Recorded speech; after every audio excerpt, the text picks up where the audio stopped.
What's happening, people? Jono here, and super excited because we've got an absolute rock star in the online course space here, all the way in the other side of the world. You can't get any further away from me than he is. I'm in sort of if you're looking at the map, I'm like in the bottom left. He's in the top right. You can't get any further away until you start coming back again. The reason why he's such a big name in the industry is he's the founder of one of the top LMSs in the world, Lifter LMS. A lot of listeners have probably heard of it. If you haven't, make sure you go and check it out. It's essentially the world's #1 freemium WordPress LMS. On top of that, he's got one of the best Facebook groups in the space. He's got one of the best podcasts in the space. I'll make sure I put all the links down below if you can check it out. But without further ado, let me introduce the founder of Lifter LMS, the one and only Mr. Chris Badgett. Chris, how are you? I'm doing great, Jono. It's great to be here. I feel like I'm hanging out with a brother from another mother. So I'm stoked to get into it today. And the course creation world is something I'm infinitely passionate about. So I'm super excited. Awesome. Well, Chris, let's start off with a little bit about you. I've obviously, been connected on Facebook for a while now. I've been following what it is you do. I'm still learning. Actually, only found out about your podcast recently, so that's great. I'll get more into that. But I was hoping you could tell the listeners, Chris, let us know a little bit about you. Not even so much, obviously, what you do now as well, but also how did you get to what you do at the moment? Did you just wake up one day and start a plugin, or what happened? All right. So I'm about 42 years old as of this recording. And 10 years ago, I left Alaska. I was actually in Alaska for almost a decade. I ran sled dogs up there.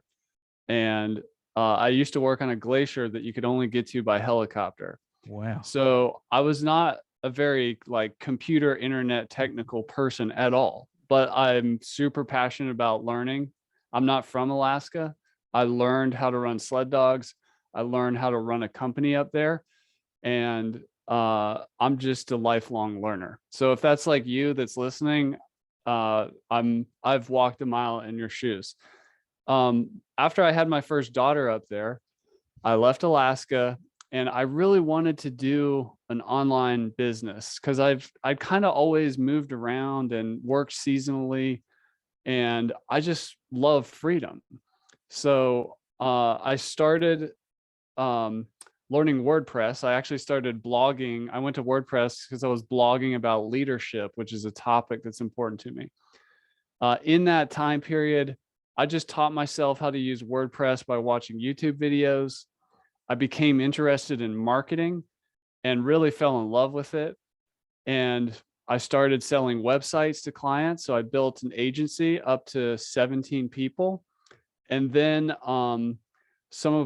we ended up specializing in membership sites, online course sites.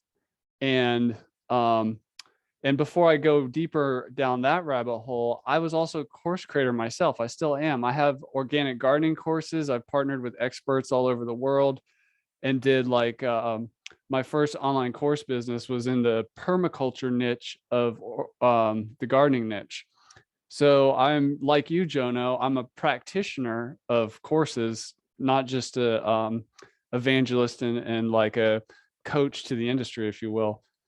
But anyways, in my agency, some of my top clients, we were always building these custom LMSs from scratch on top of WordPress.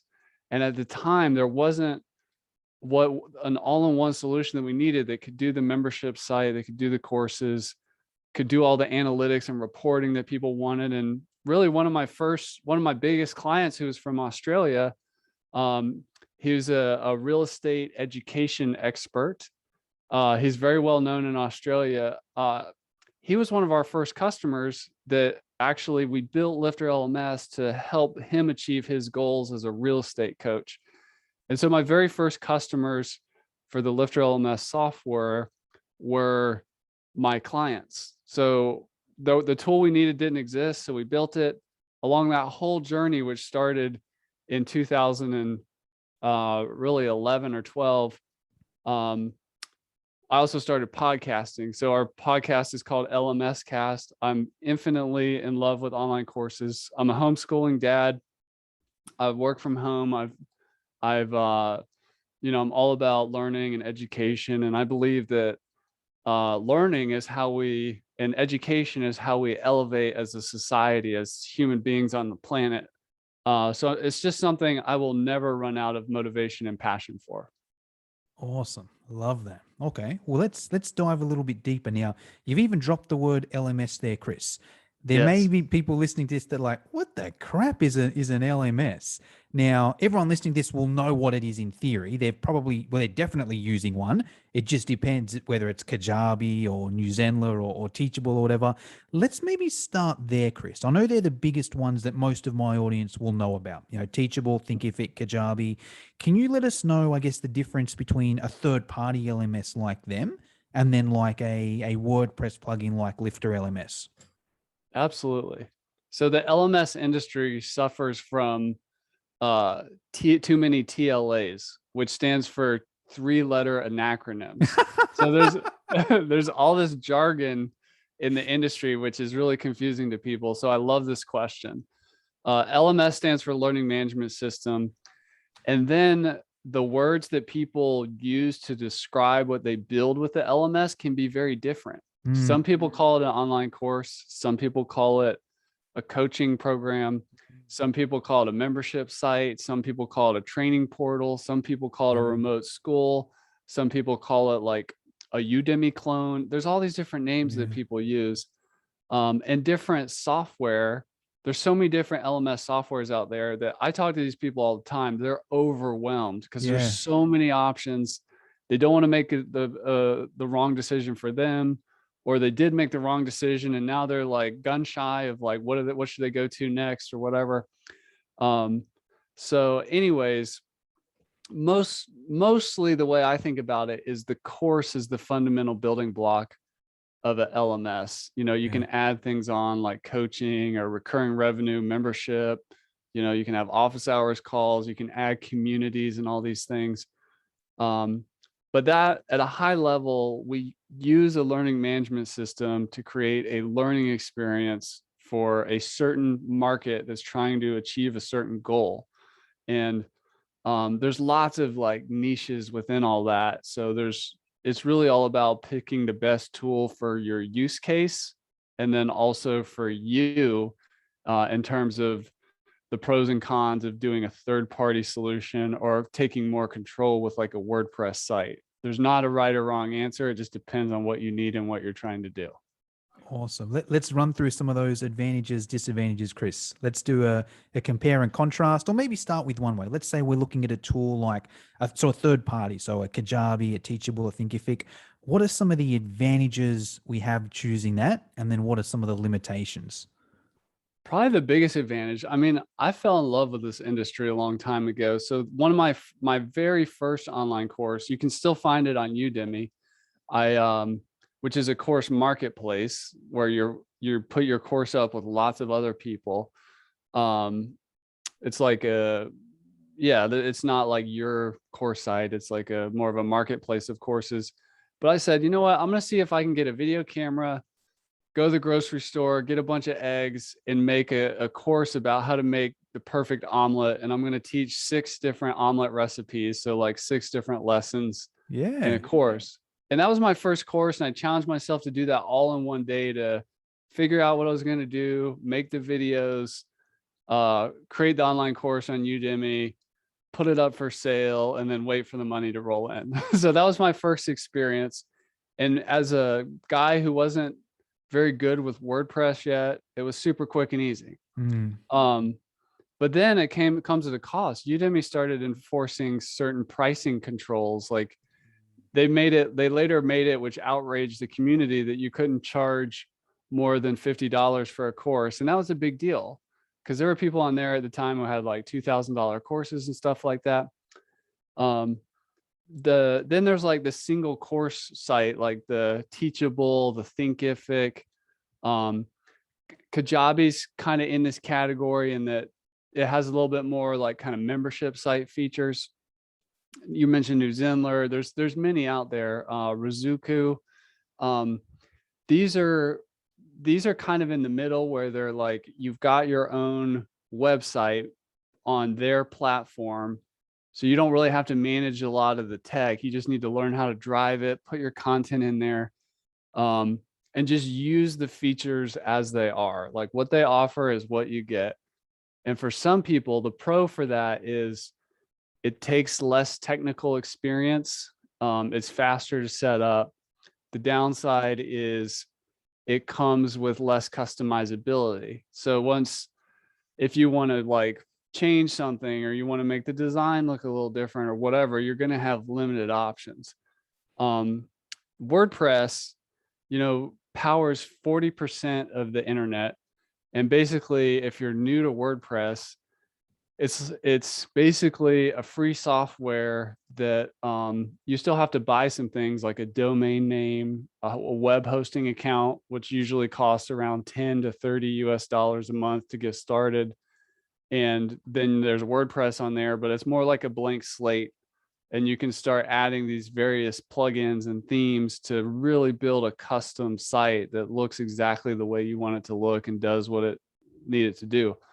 Our solution, Lifter LMS, takes the WordPress site, which a lot of people use for just a regular website, like for their business or their personal blog and stuff, and adds additional functionality to turn into a membership site, a full-blown LMS, an e-commerce system, an engagement and gamification engine. Lifter basically adds all that on top. And then there's other popular tools in the WordPress ecosystem that people add for various functionalities. But that's kind of a tour. When I talk to people, they're very overwhelmed about all the options, and they're not sure if they what's the right decision for them. So my advice, well, first of all, you can always switch later. It can be a little painful to switch, but if you really want to keep the technical responsibility down, go with a hosted solution of like Thinkific or Kajabi or Newsendler. But if you really kind of know, and especially if you already have a WordPress site, you might consider kind of going down the WordPress rabbit hole. And as WordPress has evolved over the years, this is where the language gets important to pay attention to. When we first started, people weren't really using the word courses or LMS. They would always just say, oh, I want to build a membership site. Okay. And then, you kind of put up a paywall and you have this content inside the membership site. So there was this big rise of membership plugins in the early 2010s.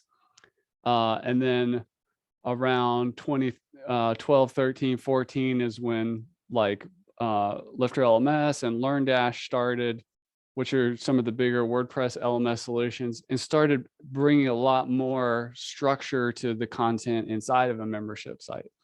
So it's important to kind of figure out the language you want to use. Like, do you want a course? Do you want a membership site? Is there going to be coaching? Is there going to be community? All those things are possible inside a WordPress site.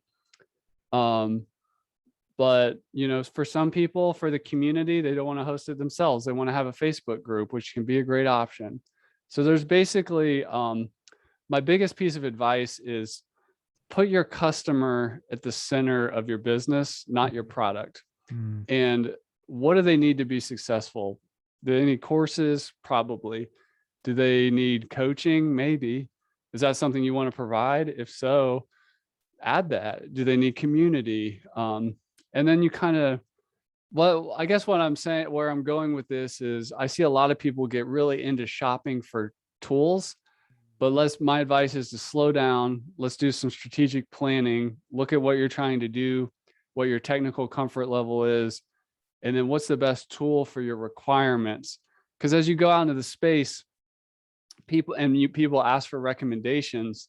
People can be very tribal. Like, oh, I'm a Kajabi person, or oh, I'm a WordPress person, or oh, I'm a Teachable person, or maybe add affiliates on top of that as well. There's another level, Yeah. So just like slow it down a little bit. You're even in a better spot if you have some of your, like, let's say, course content already recorded. Like, I see a lot of people get the tools too early as well. Like, let's make sure we know who our target market is. What's going to be our offer, like what's going to be our strategy to sell it and market it, and then let's go get some tools.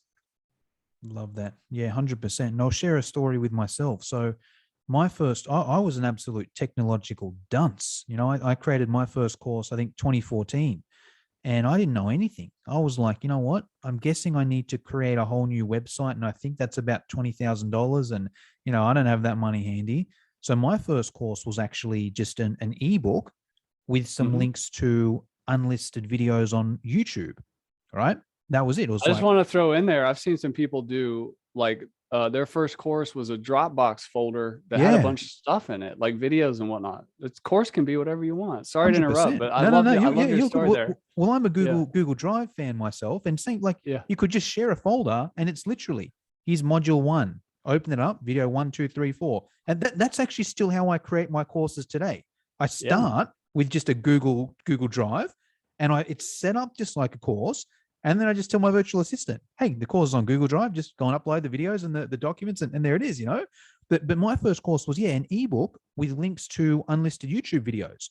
And then when I found out, the first option I went with is ClickFunnels, actually, because I Yeah. started to use them for my marketing. And I was like, oh, hold on, there's actually a membership section here. Now, I don't think ClickFunnels is amazing for the course side of things. They're great on their marketing and their funnels. The course hosting Mhm. is okay, but it was very easy for me to slot it in once I knew the stuff. I was like, oh, okay, here's what my course looks like. You know what? I can just slot it in there. So it was way easier on that side there. I want to actually go a bit deeper, Chris. So from hearing that, to summarize that, the third party options are really good if you're not good with the tech, because it's a lot easier with the tech side. The biggest limitation is you're sort of in a box there. You can only make it look a certain way. If you're Yeah. going with a WordPress option like Lifter LMS, the advantage it's just the reverse, right? It's like, okay, you might need to have a little bit more tech knowledge, but you just got so much more customization there. There's another point that I think is quite powerful as well, and maybe a third one as well. The other point is the pricing. Am I right in saying that if you go with like a Lifter LMS, it's probably more, assuming you already have a website and the hosting and the domain and all that, it's probably more affordable than the other options? Do you know about, you might not know the options of the other pricing, but what's the pricing of Lifter LMS? I know the options for the other ones quite well. Yeah. Yeah. Well, the way WordPress is a little different is unlike like a hosted LMS, a third party, you typically are paying a monthly price and sometimes a percentage of your sales. And you might even your bill might go up like the more courses or instructors or whatever. Everybody does their pricing a little different. With WordPress, because you own the platform, it's your website, you're typically paying annual subscription for the various pieces of software you need to build the site. So Lifter LMS, actually the core plugin, so that's what we call it in WordPress. You add the core Lifter LMS plugin to your website, and that creates the base LMS. That's actually free. Okay. And that's our contribution to the WordPress community, which is kind of known for having this open source. You kind of give as much as you can for free, and then you have a few things that are paid to allow you to build a business model around that. So for us, it's very common for somebody to just use that core plugin and a payment gateway, which costs $120 a year. For the payment So like gateway? for Stripe or PayPal. Gotcha. Okay. Yeah. And then we have various add-ons that do other kind of fancy things, like if you want to have a social learning community similar to Facebook on your site, or you want to do private coaching and kind of have this private coaching features and some other like niche integrations like with MailChimp and ConvertKit. We have some add-ons for that. But really, most people with us on average spend around 200 and like $80 a year, I would say, is the average amount that somebody pays us. Now, on top of that, you're going to have a $10 domain name, which is cheap, unless you want some fancy, expensive domain name. The $10 to $30 a month on hosting. Most course creators with a WordPress site get premium video hosting, which is like a $200 expense to something like Vimeo Pro. Gotcha. And a lot of them also use a tool like Zoom for delivering some coaching or even recording some of their videos in and things like that. So that's kind of the base tech stack there. I know you mentioned ClickFunnels. I know that can kind of get up in price. Um, 400 a month I'm paying on that. yeah. But I think ClickFunnels is a great example because you can build funnels in WordPress just fine. Mm, And there's even ClickFunnel competitors in WordPress, which are much cheaper, like Cartflows, Launchflows, um, that where you can build the sales funnels and the order bumps and everything like that. But it may be um, because it's not like this hosted platform that's kind of built specifically for funnels, it's probably a little more challenging to set up your first funnels in WordPress, but it's going to be cheaper. And ultimately, a lot of people that make courses are learners themselves. mm, So if you go easy on yourself and just know your first course or your first funnel or your first sales page is going to take you 10 times as long as the next one, it's just part of the journey. I like to say that the course launch is the starting line, not the finish line. oh, 100%. And so yeah, go easy on yourself. And if you want to kind of, and also keep in mind, even something like ClickFunnels or other technology, every technology has a learning curve. Mm, WordPress is just a little harder because there's more options, there's more customization, there's an entire ecosystem of tools that you can put together to fulfill your wildest dream. So that's yeah. what makes it harder. Well, that's the other point. I feel for me, they're the two main points where it's like, all right, find out what suits you. If you completely suck at tech, okay, maybe better to go the third party LMS. But if you're not bad at tech and you want more customization, you're probably better off going down the WordPress side of things. Or if you're decent with tech and you want to save a few dollars, it's probably going to save you, hundreds or thousands of dollars a year if you go down the WordPress there. The other one, and I'm not 100% sure, you can probably have a better idea than me on this, Chris. Is it going to be better for SEO purposes? Once again, say you've already got a website. You've already got a website. Yeah. You may blog, you may not blog. Is there SEO advantages in hosting the course there because it might get more traffic and someone goes to log in on your website and they see your blog and read it and share it or whatever? What's your take on that? This is a great question. And we actually have some full length episodes about SEO for course creators on our podcast called LMScast. So go check that out. But I'm not like a full blown SEO expert, but I'm a practitioner and I do it a lot. And I am familiar with it with WordPress. The biggest challenge for a course creator or a coach is, from an SEO perspective, is that Google doesn't necessarily index what is behind the login. Mm, So like the lesson content, your certain files you have back there that are protected behind a login. So the most important thing for especially course creators are very busy and they're very passionate people, is I really recommend you have at least what I call a pillar content strategy. You don't have to become a permanent blogger or YouTuber or podcaster if you don't want to, but you need to have some content outside of the course itself for SEO purposes. Your regular pages on your website, like your homepage, your about page, contact page, these things help, but having some content helps. As SEO marches on, it's not something that you can game. The best SEO is really your content strategy. So the words, like one of the best, I'll give you a pro tip to your listener out there today. I learned this lesson like probably 10 years ago, is that anytime I put an image on my website, I retitle the file with some keywords in it. A little thing like that, if you just get in the habit of it, whenever you're adding an image to anything, Google can see all that stuff. Like instead of it being 0015.jpg, put like, fitness CEC course Yeah, 100%. image, Yeah. whatever it is. Like, so at the end of the day, there are some popular WordPress SEO plugins like Yoast, Rank Math, that I use, but more, though they do help with SEO, but what they really help, these are WordPress solutions. What they really help you do is to get organized and think in terms of SEO when you're doing things like creating meta descriptions and, looking at your keyword density and stuff like that. But the most important thing for SEO is really just some useful content for your ideal learner that's not behind a login. Yeah, I learned my SEO mainly through Yoast. I always had it, didn't know how Yeah. to use it, and just the last couple of weeks, actually, I was like, you know what, let me check out this blog. There's a Yeah. section on Yoast, what are you trying to optimize it for?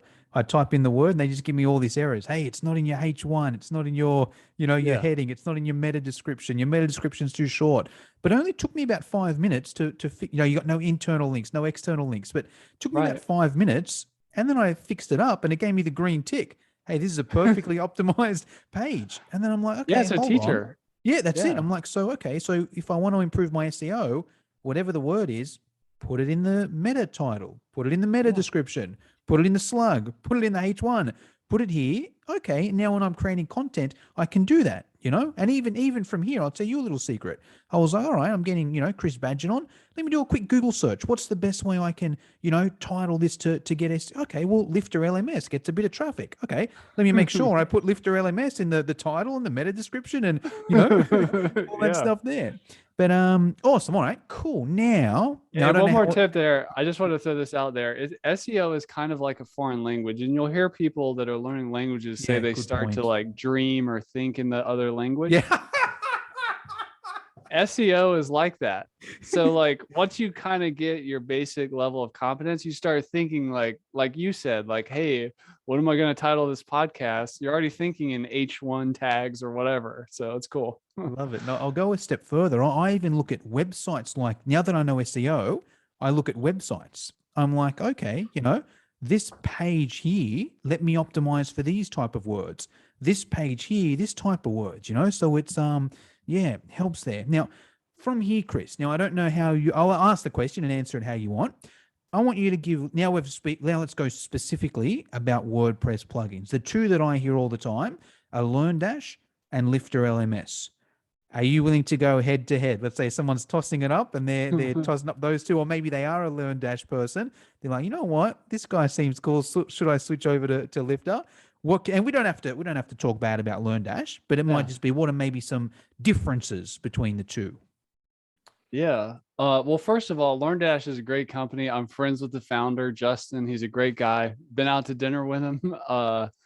And I'm a player. This is a business lesson here. I'm a player of what I call the infinite game. So somebody doesn't have to lose for somebody else to win. Love it. And the truth is, in our industry, in the way we build software at Lifter LMS, I'm a non-technical co-founder. So I have a business partner who writes code, and we have a team. We're actually around 11 people, but I think like a course creator. I think like a coach. So like I know this market really well. We put our customer at the center, and we built Lifter from first principles around the customer. Not our motivation was not let's find a profitable niche in WordPress or something like that. It's literally like, I've got these people, we need a good solution. So through that time, we actually haven't looked hard at LearnDash. We just kind of run our own race, and we do our own thing. Yep. When people ask that question, as you might imagine, I actually get asked that all the time. Oh yeah. So what I've done is in our Facebook group, hopefully we can link it up down below. If you like Jono's group, you'll love our group for course creators and coaches and WordPress people. There's some threads in there where I basically was like, hey, I get this question all the time. I'm not really a power LearnDash user, but if you've used both, what are the differences? And the people there's like these long threads where people go on and they say different things. So if you're really interested, that I would actually recommend going to the people like you that have used both and say that. At a high level, some of the patterns I see are Lifter LMS is a little more advanced, like a little more feature rich. Like there's more use cases you can do with it. We're known for having incredible support. We are a little more expensive. I mean, we have this free plugin, but if you get everything we make, which is available in a bundle, it's more expensive than LearnDash. But we have our support, like we do live video onboarding calls. There's a weekly mastermind call that I run with our top customers where we go over strategy, marketing stuff, do live tech support. It's turned into its own like community within our community. Like people are forming business partnerships in there. It's awesome. So like support is one. The being more of the all-in-one solution is another. And then the third one is really, from what I hear, is that we really focus our feature set around not just making courses and putting up a paywall, but like, how do we make courses that actually work? So the dirty little secret in courses is like the low completion rates. Yeah. A lot of people buy and abandon, like 10% completion rates and stuff. So we have a lot of kind of features baked in around gamification and engagement and community and coaching that are designed to help address that problem head on. Well, I mean, we built Lifter from the ground up knowing that was a problem. So I know that's a difference in just our approach to how we build software. So those are a few things for you. Love it. I'm keen to check out that thread myself. Awesome. All right. Well, Chris, that's pretty much all I wanted to cover today. For all the listeners, I recommend joining Chris's Facebook group. It's the Lifter LMS. I'll put the link down below, but type in Lifter LMS in Facebook and you'll find it. Funny note there. It has a super long title. But that's for SEO. I got all kinds of keywords in the name of the group. So yeah, I remember I saw it. I'm like, man, how many words does this guy have? But no matter what you search, it's coming up, course creator, Lifter, LMS, coach, WordPress. So join that group. I'll put the link below. I recommend checking out Chris's podcast, the LMS cast. I'll put the link down below as well. Chris, is there anything I should have asked you but forgot to, or anything you want to finish us off with? I would say one of the biggest things, I see a lot of people succeed and I see a lot of failure in this industry. And the thing that really separates out the success stories are a few things. One of them is consistent forward imperfect action. Yeah. So that's like not getting wrapped up in perfectionism, like, okay, I'm just going to start, or I'm just going to start making content, whatever. Like forward and perfect action is really important. Another thing is that having customer clarity really helps. So if you can't figure out your target market and your elevator pitch, there's some fundamentals that if those aren't working right, nothing else matters, no matter which software you buy or whatever. And then the third one is really a mindset thing. It's around in this industry, and I have nothing against making money or anything like that, but when you get into conversations, building an online business, building information products and online agencies and programs and stuff, we can get like focused inward, like, okay, I want this, I need this, I want to make money, I want to get this many figures of income or whatever it is. But when you turn the focus out to the market, that's where the real magic happens. I mean, I saw a guy use our software. His name's Ziv Raviv in Israel. He teaches people how to tie animal balloons. This is a very small niche of 5,000 entertainers worldwide, very small target market. In 2020, he did $277,000 teaching this niche of like entertainer, the animal balloon artist person. And I watched him build this whole community. Imperfect action, consistent, just showing up every day. He was really had that, he knows who his target market is, and he knows he was really focused on service. Like I saw him during the challenges of our time, like really pivot his training to help his people figure out how to deliver these kinds of entertainments through the internet as opposed to in-person parties and stuff like that. Like the dude is in an act of service, and that's why he's successful. Love that. So many. I feel those three. If you're just consistent, do something every single day, and imperfect action, because the way I look at that, you obviously want to do the right things consistently, right? But it's like, even if you are you'll figure out if you're doing the wrong thing. And there's only so many wrong things you can do before you're like, okay, that didn't work. Let me try the next thing. Okay, that didn't work. Let me try the next thing. Like, I don't think you could try. Like, even if you tried to get 100 things wrong, you probably get lucky and find one that goes right. So a lot of it is just trying a lot there. The target market is huge. I think if you can master that, then I think that is the ticket there. And yeah, service. One quote that changed my life was a Zig Ziglar one, where it's like, you can have everything in anything you want in life as long as you just help enough people get what they want in life. And I feel if you go into it with that attitude, the rest will happen. If you're like, right, what do people want? They want this thing here. Let me come up with that solution that people want. That's where the ticket is there. So I love that you mentioned that. Awesome. All right. Well, Chris, it was great to talk to you, and thank you very much for your time. Yeah. Thanks for having me, Jono. And to everybody listening, I wish you all the best in your project and just keep taking action.